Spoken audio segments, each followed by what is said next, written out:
sebenarnya pemerintah desa itu punya kewenangan sendiri begitu yang diakui oleh negara Republik Indonesia begitu ya, ada kewenangan asli. Memang harapannya dana desa itu sebagian besar digunakan untuk aktivitas-aktivitas yang itu bisa dirasakan langsung manfaatnya oleh masyarakat. Dengan situasi dan kondisi hari ini, para kepala desa, para lurah ini berpikir untuk mengoptimalkan sumber daya dan sumber dana yang ada untuk kemudian bisa membuat desa itu sedikit demi sedikit bisa menuju ke arah kemandirian ya. Ya saya kira nanti kalau memimpin tentu yang visioner, kemudian jangan karena uang kan seperti itu ya, jangan karena ditawari uang yang mungkin jumlahnya tidak seberapa, kemudian kita memilih pemimpin yang ternyata itu tidak sesuai yang diharapkan oleh masyarakat.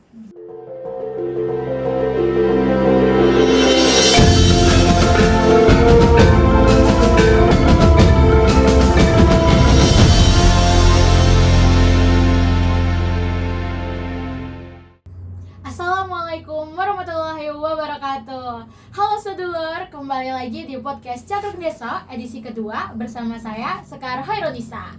Nah, hari ini kita kedatangan tamu yang sangat spesial. Beliau ini merupakan putra asli Sri Martani yang saat ini dipercaya sebagai Kepala Dinas PMK Kabupaten Bantul, yaitu beliau Ibu Afif.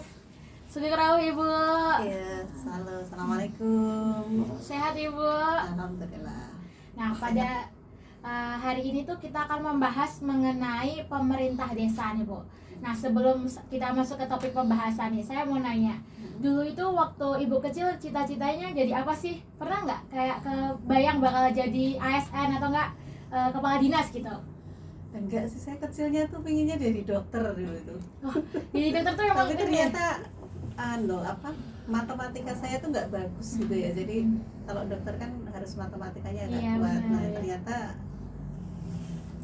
larinya kok beda gitu. Setelah besar matematika saya tidak sama kayak saya dan kayak dokter tuh emang cita-cita anak-anak kecil gitu ya.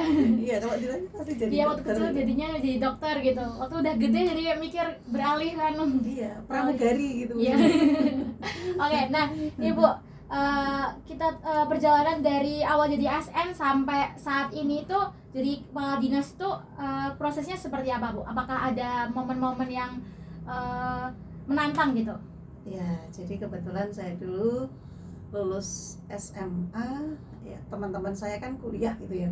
Saya daftar kuliah, sebetulnya keterima di negeri cuma jauh gitu kan. Nah, kebetulan saya itu kan 5 bersaudara perempuan semua. Jadi ternyata bapak saya itu tidak mengizinkan saya kuliah di luar kota gitu kan. Nah, kemudian ya mungkin berkahnya dilarang itu sehingga kemudian dari lulus SMA tahun 94 ya saya lulus itu, kemudian 96 itu daftar CPNS dan masuk di 2097 gitu deh, dengan ijazah SMA gitu. Jadi teman-teman saya kuliah, saya ternyata sudah kerja gitu. Oh, jadi habis lulus SMA langsung kerja gitu? Iya, kira-kira seperti itu. Jadi kemudian di perjalanan waktu saya masuk itu di bagian hukum ya, 97 sambil nyambi kuliah gitu. Jadi saya bekerja sambil kuliah, ngambil jurusan hukum karena memang yang sesuai dengan ketugasan saya pada saat itu. Dan dari berbekal pengalaman itu hingga dari yang masuk dengan SMA ternyata saya bisa sampai di titik ini. Iya gitu. Jadi gap year itu juga nggak masalah ya Bu? Iya. Oke. Nah oke, lanjut kita masuk ke tadi pembahasan nih Bu. Kita kan sebagai warga masyarakat ya Bu, kalau misalnya ngobrol bareng di cakro, ngobrol bareng di warung atau rapat-rapat gitu, kan kita sering dengar istilah itu kan yang ngatur balai desa gitu. Padahal sedangkan kita sendiri pun juga belum sepenuhnya paham mengenai pemerintah desa itu seperti apa. Nah bahkan ada yang mikir kalau misalnya pemerintah desa itu tuh cuman perpanjangan dari tangan kanannya, apa sih ya bahasanya, pemerintah desa itu cuman perpanjangan tangan nih dari kabupaten ataupun dari pusat gitu. Nah, sebenarnya apa sih Bu pemerintah desa itu seperti apa? Sistem pemerintahannya? Ya. Jadi pemerintah desa itu merupakan pemerintahan eksekutif gitu ya, pemerintahan eksekutif yang paling, saya tidak akan mengatakan terendah gitu, tapi paling dekat dengan masyarakat gitu.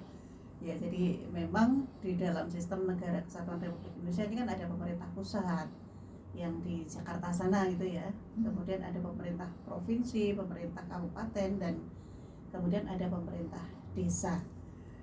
Jadi memang kalau secara pengertian pemerintah desa itu bisa dimaknai sebagai penyelenggaraan urusan pemerintahan yang dilaksanakan oleh lurah atau kepala desa bersama dengan dibantu perangkat desanya seperti itu untuk mengatur dan mengurus masyarakatnya ya dalam 4 hal gitu ya. Ada 4 kewenangan yang diselenggarakan, yaitu penyelenggaraan pemerintahan, kemudian ada pembangunan, pembinaan kemasyarakatan, dan pemberdayaan masyarakat. Selain itu bahwa sebetulnya pemerintah desa itu punya kewenangan sendiri begitu yang diatur, yang diakui oleh negara Republik Indonesia begitu ya. Ada kewenangan asli yang diakui oleh pemerintah dan juga ada kewenangan berdasarkan hak asal usul yang itu tentu sifatnya spesifik, kemudian yang membedakan atau menjadikan desa itu beragam gitu. Jadi ada kewenangan asli, kewenangan hak asal usul, itu menjadi ciri khas pemerintah desa itu sendiri. Di samping tentunya ada kewenangan-kewenangan yang berasal dari penugasan maupun juga kewenangan yang merupakan delegasi dari pemerintah pusat seperti itu. Kalau bedanya pemerintah desa sama kabupaten provinsi itu gimana Bu? Ya tentu kalau pemerintah kabupaten itu sekupnya lebih luas ya. Jadi memang kalau pemerintah kabupaten itu kan terdiri dari ya ada bupati, kemudian di wilayahnya itu ada desa-desa tadi, itu menjadi bagian dari pemerintah kabupaten seperti itu. Gambaran umumnya seperti itu sih kira-kira. Oke, kalau tadi kan kita udah tahu nih soal posisinya pemerintah desa itu seperti apa nih. Nah, sekarang tuh saya penasaran nih, tujuan dari utama pemerintah desa itu tuh seperti apa sih? Karena kan ada beberapa masyarakat yang melihat pemerintah desa kan tugasnya cuma bikin surat nih Bu, surat administrasi, surat pindah gitu. Nah, tujuan utama yang sebenarnya gimana Pak Bu? Ya, saya kira untuk semua level tujuan pemerintah itu sama ya. Jadi lebih pada bahasanya kan kalau sekarang pemerintah itu pelayan masyarakat. Hari ini tidak lagi pemerintah itu sebagai yang harus dilayani, bukan bosnya masyarakat, tetapi sebagai pelayannya masyarakat. Sehingga tujuan utama dari pemerintah di setiap level itu sebetulnya termasuk pemerintah desa ya, itu tentu untuk bagaimana mengupayakan agar masyarakat itu sejahtera, kemudian terlayani apa yang menjadi kebutuhan-kebutuhan dasar, terutama ya, kebutuhan dasar bagi masyarakat itu ada pendidikan, ada kesehatan, kemudian juga berkaitan dengan tempat tinggal yang layak, hak hidupnya gitu. Kalau bahasanya mungkin masyarakat itu bagaimana memperoleh kehidupan, bisa hidup dan mendapatkan penghidupan yang layak seperti itu. Kalau fungsi yang paling krusial menurut Ibu apa?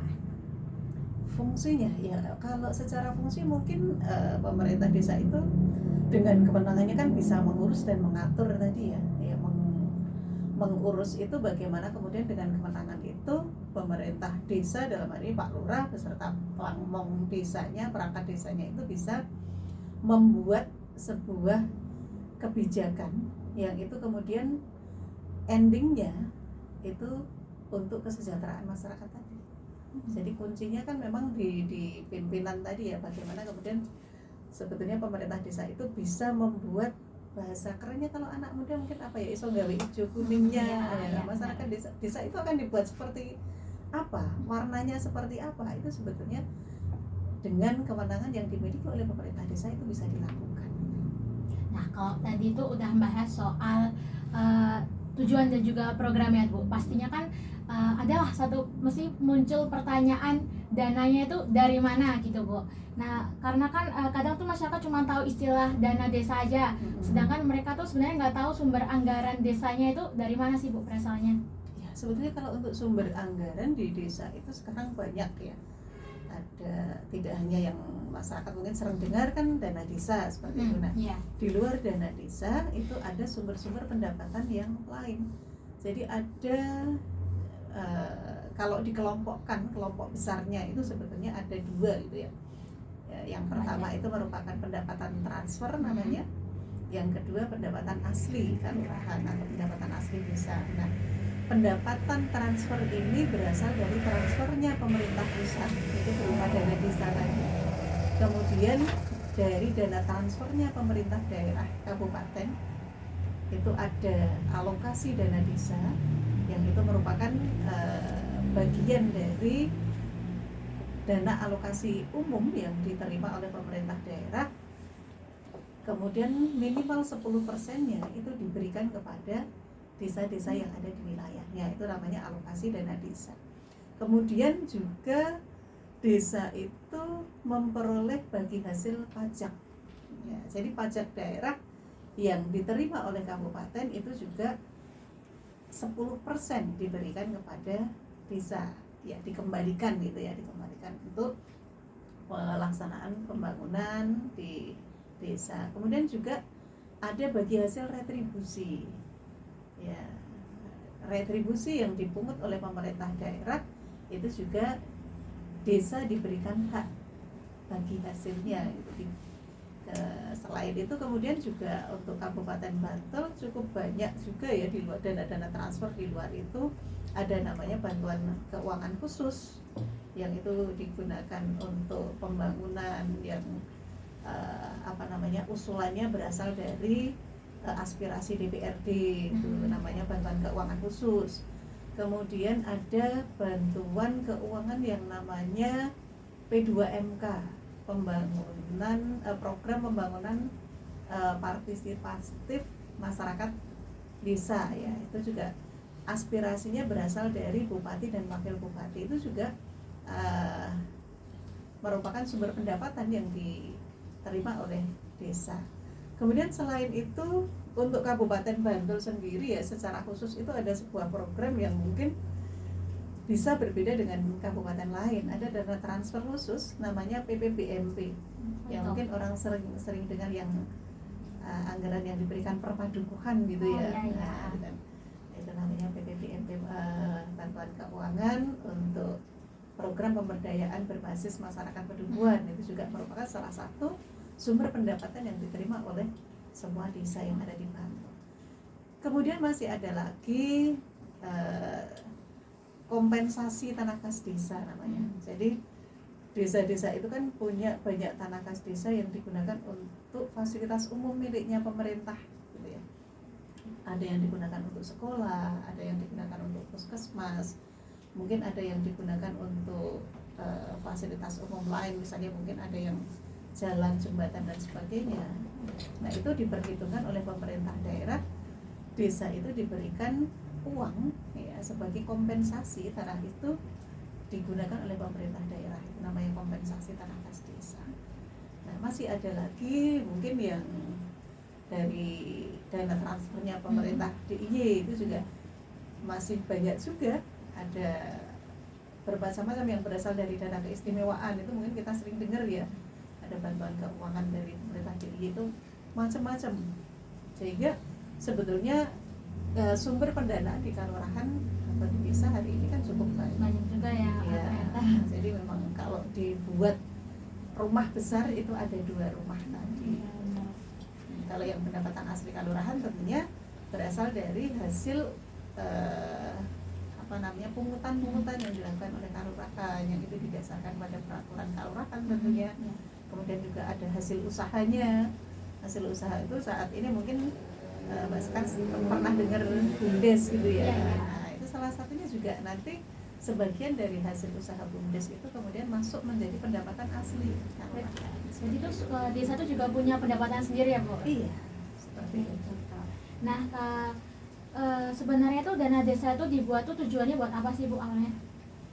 Ya, dana desa itu awalnya ya, jadi memang negara itu memberikan kewenangan kepada desa untuk menyelenggarakan pemerintahan tadi ya, pemerintahan, pembangunan, pembinaan kemasyarakatan dan pemberdayaan masyarakat.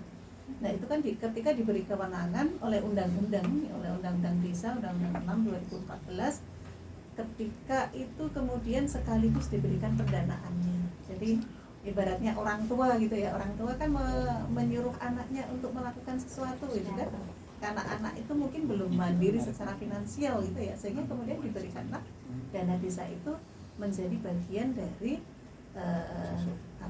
tanggung jawab pemerintah pusat untuk membantu pemerintah desa agar bisa hidup, kemudian bisa menyelenggarakan apa yang menjadi tugas dan kewenangannya tadi. Kalau prioritas penggunaannya itu biasanya di bidang apa aja? Prioritas penggunaannya ada dua ya sebenarnya, untuk pembangunan dan untuk pemberdayaan masyarakat. Jadi lebih diutamakan pada itu. Jadi memang harapannya dana desa itu sebagian besar digunakan untuk aktivitas-aktivitas yang itu bisa dirasakan langsung manfaatnya oleh masyarakat. Gimana sih Bu, biar penggunaannya itu tetap transparan, biar kelihatan masyarakat juga tahu gitu ya. Nah, jadi sebetulnya kalau dari aspek bagaimana masyarakat tahu itu kan secara mekanisme itu ada aturannya ya. Pada saat merencanakan, nah saat merencanakan itu kan ada proses musyawarah ya, mulai dari tingkat ketubuhan, ada musduk ya. Nah, seperti itu, masyarakat tentunya kan nanti diinformasikan program-program kelurahan itu akan seperti apa, termasuk masyarakat punya usulan apa sih yang itu nanti bisa dibiayai dari APBK-nya. Nah, itu bagian dari bagaimana pemanfaatan dana desa itu selain transparan, tentu juga harapannya partisipatif ya. Jadi masyarakat juga punya diberikan ruang untuk ikut serta merencanakan dana desa itu akan digunakan untuk apa saja. Kalau ada musyawarah ketubuhan, kemudian naik lagi ke musyawarah musyawarah kelurahan seperti itu, sehingga dari awal mestinya masyarakat itu bisa tahu dana desa itu akan digunakan untuk apa saja. Oke. Nah, sekarang kita coba geser ke arah masa depan Ibu. Dengan kondisi ekonomi nasional dan juga kebutuhan desa nih yang makin kompleks.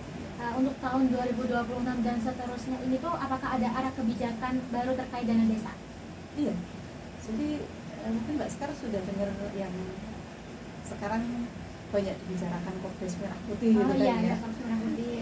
Kopdes Merah Putih itu kan sebenarnya bagian dari program strategis nasional. Ada MPG juga yang saya kira juga saat ini sudah banyak masyarakat yang tersalurkan sudah menerima manfaatnya, meskipun mungkin belum sesuai dengan ekspektasi gitu kan.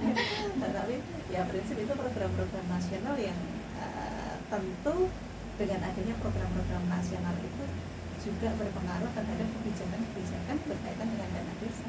Karena tadi saya sampaikan ya di awal, dana desa itu kan merupakan dana transfernya dari pemerintah pusat, sehingga memang kebijakan dari pemerintah pusat itu akan sangat berpengaruh terhadap desanya, ya, terhadap alokasi maupun juga prioritas penggunaan dana desa itu sendiri.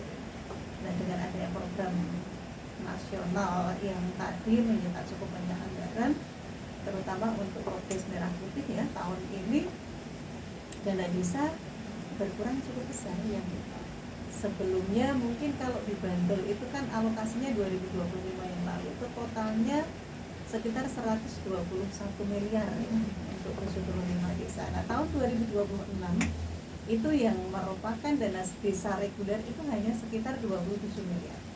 Nah, berkurangnya luar biasa kan ya. Dari iya, ada kebijakan baru tadi. Dari desa yang biasanya mungkin Sri Martani ini menerimanya mungkin sekitar 1,5 miliar mungkin ya. Itu hanya menjadi sekitar 373 juta. Ini sesuatu yang luar biasa. Jadi ada nggak tantangan terbesarnya itu apa Bu? Ya pastilah. Jadi ya sebetulnya dengan menurunnya kapasitas fiskal yang berasal dari dana transfer ini, tentu tantangan terbesarnya adalah bagaimana para lurah itu kemudian termasuk para perangkat desa itu berpikir ulang ya, bagaimana dengan pendanaan yang ada saat ini itu penyelenggaraan pemerintahan dan juga penyelenggaraan seluruh kewenangan yang ada di desa itu bisa tetap berjalan, layanan kepada masyarakat itu tetap bagus gitu. Ini yang tentu juga butuh effort gitu ya, butuh pemikiran. Kemudian juga menjadi tantangan adalah bagaimana kemudian mengupayakan agar kapasitas pemerintah desa di dalam pendanaan secara mandiri, ya PAK-nya ini bagaimana bisa ditingkatkan, ini menjadi PR bersama. Nah, kalau tadi kita bicara dari sisi desa nih Bu, sebagai pelaksana. Nah, saya itu sekarang ingin tahu juga dari sisi kabupatennya. Nah, banyak masyarakat yang mungkin belum terlalu tahu nih sebenarnya tugas dari dinas PMK itu kerjanya apa aja. Kan jadinya peran dinas PMK dalam mendampingi desa itu seperti apa sih Bu? Jadi peran dinas PMK yang pertama tentu berkaitan dengan perumusan kebijakan-kebijakan ya, kebijakan yang ada di pemerintah desa itu kan tentu harus bisa didasarkan pada regulasi yang harus ditaati yang dan dilaksanakan oleh pemerintah desa gitu. Nah, tentu level-level penyusunan kebijakan, perumusan kebijakan, pembuatan kebijakan itu menjadi ranahnya dinas PMK dalam hal ini. Misalnya dengan adanya perkembangan hari ini, berkaitan dengan pemberian penghasilan tetap, nah, misalnya seperti itu. Dengan adanya kenaikan upah minimum kabupaten, bagaimana kemudian kabupaten itu akan mengambil kebijakan, apakah kemudian seperti yang kemarin? Nah, kalau seperti yang kemarin tentu nanti akan menjadi gejolak ya, karena penghasilan tetap itu bisa lebih tinggi dibandingkan penghasilan FIFO misalnya seperti itu. Nah, sehingga terhadap hal yang seperti itu tentu pemerintah daerah harus mengambil sebuah kebijakan yang itu nanti menjadi pedoman bagi pemerintah desa untuk bisa mengurus dan mengatur penyelenggaraan kewenangan. Lebih banyak melakukan pengawasannya atau pembinaannya? Iya, jadi kalau untuk selain perumusan kebijakan itu kita pada kepada pembinaan ya. Kalau ranahnya dinas PMK untuk pengawasan itu ada sendiri institusi yang punya peran di sana ya. Untuk pembinaan kita melakukan pembinaan, asistensi bagaimana agar pemerintah desa itu bisa dari aspek penyusunan regulasinya itu benar, kemudian dari di dalam pelaksanaan kegiatannya itu juga sesuai dengan aturan yang berlaku seperti itu. Oh ya Bu, nih di lapangan tuh kadang muncul opini nih Bu soal kebutuhan banyak tapi anggaran juga terbatas nih. Nah, apalagi kan sekarang tuntutan pembangunan desa kan juga makin tinggi. Bagaimana sih Bu sikap dinas PMK dalam melihat kondisi ini? Iya, tentu kita akan mengerahkan pada pemerintah desa untuk tetap mengambil skala-skala prioritas. Jadi memang tidak mungkin semua kehendak masyarakat gitu ya. Dalam tanda kutip kadang-kadang masyarakat sendiri itu kan juga belum bisa membedakan antara keinginan dengan kebutuhan gitu ya. Sehingga bagaimana kemudian pemerintah desa ini kita berikan arahan-arahan untuk mengakomodir dan mengutamakan kegiatan-kegiatan yang memang prioritas untuk disegerakan diselesaikan terlebih dahulu dibandingkan dengan keinginan-keinginan yang sebetulnya itu masih bisa ditunda pelaksanaannya gitu. Apa sih Bu yang bisa dilakukan agar desa itu tetap berkembang meskipun anggaran juga terbatas? Ini tadi saya kira kuncinya di manajernya ya. Iya. Manajer ini menjadi sebuah kunci bagaimana kemudian dengan situasi dan kondisi hari ini para kepala desa, para lurah ini berpikir untuk mengoptimalkan sumber daya dan sumber dana yang ada untuk kemudian bisa membuat desa itu sedikit demi sedikit bisa menuju ke arah kemandirian ya. Kemandirian dalam hal ini tentu kemandirian dari arah finansial dulu gitu ya. Finansial dulu itu yang hari ini mungkin banyak dibantu sebagian besar pendapatan asli desanya itu dibandingkan dengan APBDes-nya atau APBK-nya itu prosentasenya masih sangat kecil, masih di bawah 10% dari keseluruhan anggaran pendapatan dan belanja taruhan. Ini tentu menjadi tantangan bagi para lurah untuk ke depan dan mulai hari ini sudah mulai berpikir bagaimana memanfaatkan sumber dana yang ada untuk kegiatan-kegiatan yang bernilai investasi. Ini menjadi penting. Jadi tidak semua uang itu hanya dibelanjakan saja. Kalau belanja itu kan pasti habis. Nah, habis itu pun belum tentu kelihatan bekasnya, kadang-kadang juga tidak tidak terlihat hasilnya itu seperti apa gitu. Nah, orientasi ini yang tentu harus dimulai dari sekarang. Para pelaku itu mulai berpikir setiap rupiah yang dikeluarkan, yang dibelanjakan itu setidaknya harus bernilai investasi. Kemudian juga harus berpikir bagaimana setiap rupiah yang dibelanjakan tadi sudah terlihat dampaknya, indikatornya sudah dari output sudah harus ke outcome kan, setidaknya seperti itu. Ada peningkatan sebuah pola pikir dalam perencanaan, sehingga tidak hanya sekedar menghabiskan uang, tidak hanya sekedar belanja, tetapi bagaimana belanja tadi bisa dirasakan masyarakat secara langsung, kemudian impact-nya itu bisa terlihat, misalnya dilihat dari yang paling mudah, misalnya setidaknya kemiskinannya mungkin berkurang gitu ya, atau mungkin dari infrastrukturnya semakin bagus, aksesibel, dari mungkin ada daerah-daerah yang dulunya masih belum terjangkau sudah bisa terjangkau, ekonominya semakin berkembang misalnya seperti itu. Kira-kira seperti itu. Sebelum lanjut minum dulu Bu, monggo. Ya. Oke. Bu, sebelum lanjut, oke Bu, sekarang kita membahas soal generasi muda nih Bu. Ngomong-ngomong soal generasi muda sebagai generasi penerus bangsa nih Bu, kan sekarang generasi muda itu kan lebih sering aktifnya di media sosial nih Bu. Jarang malah untuk pembangunan desa itu malah terlihat tidak aktif nih Bu. Nah, bagaimana sih Bu peran strategis yang harus dilakukan generasi muda untuk desa ini? Ya, saya kira anak-anak muda hari ini harus mulai berpikir mungkin dunianya juga beda kali ya. Kalau dulu kan memang lebih banyak, belum ada banyak media sosial, itu memang ibaratnya hidup kita itu di dunia nyata kan, seperti itu. Nah, kalau sekarang kan memang ya perkembangan teknologi, perkembangan situasi dan kondisi hari ini yang memang kemudian bergeser gitu ya.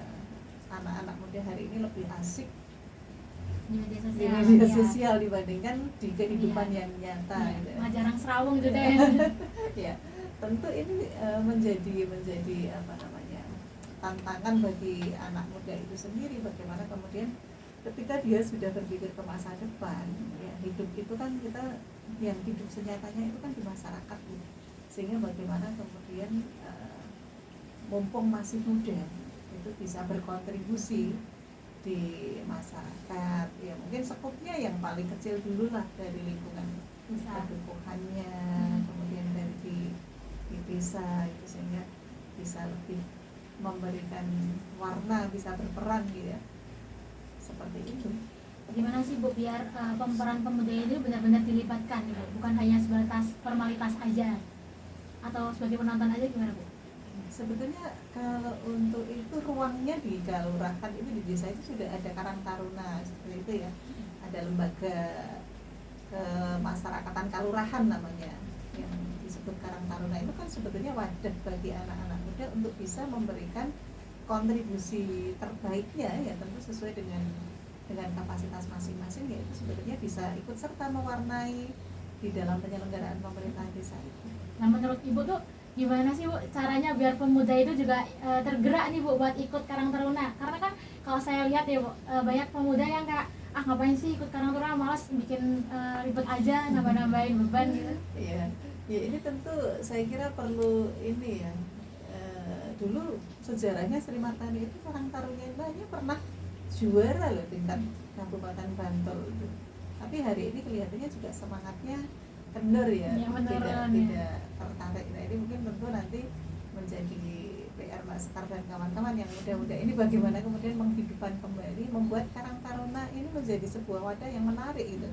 Ya mungkin tidak hanya Karang Taruna saja, sebetulnya masih banyak juga wadah-wadah organisasi yang itu bisa menjadi ruang bagi anak-anak muda untuk bisa berekspresi begitu ya. Jadi saya kira hari ini memang ketertarikan anak-anak muda di dalam berorganisasi ini cukup kurang gitu ya. Kira-kira seperti itu. Kalau Ibu boleh menyampaikan satu gagasan besar Ibu untuk desa agar lebih sejahtera ke depan nih, apa yang paling ingin Ibu dorong? Iya, tentu bagaimana kemudian di dalam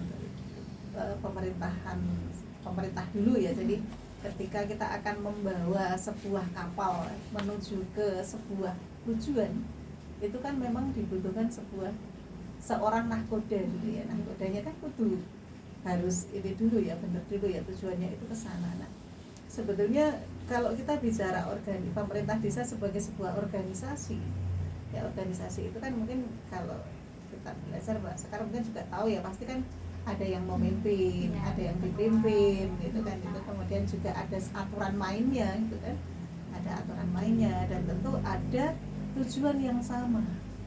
Nah, bagaimana kemudian sebetulnya di internal pemerintah desa ini bisa bersama-sama mewujudkan visi. Visi itu kan sebetulnya tujuan dari pemerintah ini mau dibawa kemana. Jadi tujuan besarnya itu mau ke mana itu tentu sudah dirumuskan di dalam visi tadi. Nah, tetapi untuk mencapainya tentu dibutuhkan effort, butuh untuk bisa cara-cara bagaimana kemudian tujuan itu bisa tercapai secara bersama-sama. Kekompakan internalnya itu kan juga penting, kemudian sehingga apa yang dilakukan oleh pemerintah desa ini dilihat oleh masyarakat, kemudian masyarakat itu percaya. Nah, kalau trust itu sudah terbangun, kepercayaan itu sudah terbangun, saya yakin kontribusi masyarakat itu tidak diminta pun akan sendirinya diberikan oleh masyarakat.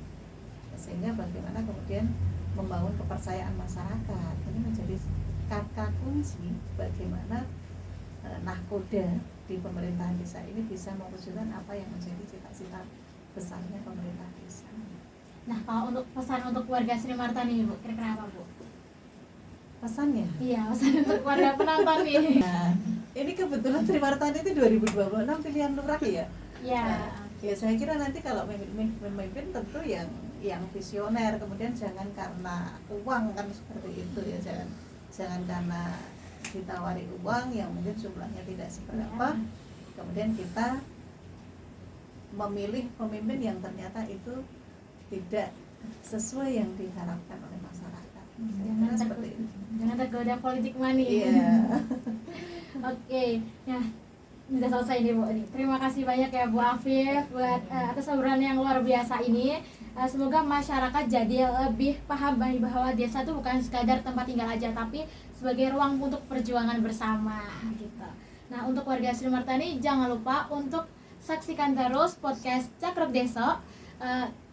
Untuk warga Sri Martani jangan lupa saksikan terus podcast Cakruk Desa setiap hari Sabtu pada pukul 4 sore hanya di YouTube Kelurahan Sri Martani. Jangan lupa dukung terus dengan like, comment, subscribe dan juga share ke tetangga, ke grup RT, terus ke teman-teman, kerabat, saudara dan juga keluarga. Terima kasih. Saya Scarlett Nurlisa pamit undur diri. Wassalamualaikum warahmatullahi wabarakatuh. Waalaikumsalam. Keren.